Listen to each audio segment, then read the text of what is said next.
I actually think it's great for investors that he's not on the board. When you look at the last weekend, he tweeted over 20 times about Twitter and converting their headquarters to a homeless shelter in San Francisco. I mean, some of this can be distracting and overwhelming for a board. And it's probably, not what you would want as a board member to do.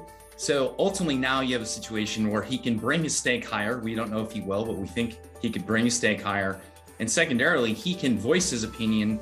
And there's a lot of great things that he's saying that they should do. I don't think they should convert the headquarters, but when you look at ultimately what he can say and help provide that influence, I think that's actually a positive sign. And that's why the stock's up. I think investors are perceiving this to be more positive that he's in his position than actually an active board member. Twitter obviously has had its issues to begin with, in terms of structurally. So I think it could cause dissension. And now he'll start to up his stake. Remember, before he could only go 14.9. Now, obviously, he's active. He could go as high as he wants. And, I think when you start to look at the stock, it really comes down to, does this ultimately end with a strategic sell-off of Twitter?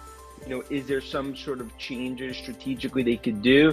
But I think investors right now are viewing this as he goes hostile, he goes much more active, and this becomes, instead of Musk in the boardroom in the corner, just saying nay or agreeing on certain board, candidates. I think now it really goes to the point that the coming days, I think we'll start to see if he's going to go more hostile, more active. That's what the street's focused on. When you think about even Elon, this would be a piece that I think is outside of where he wants to spend his time.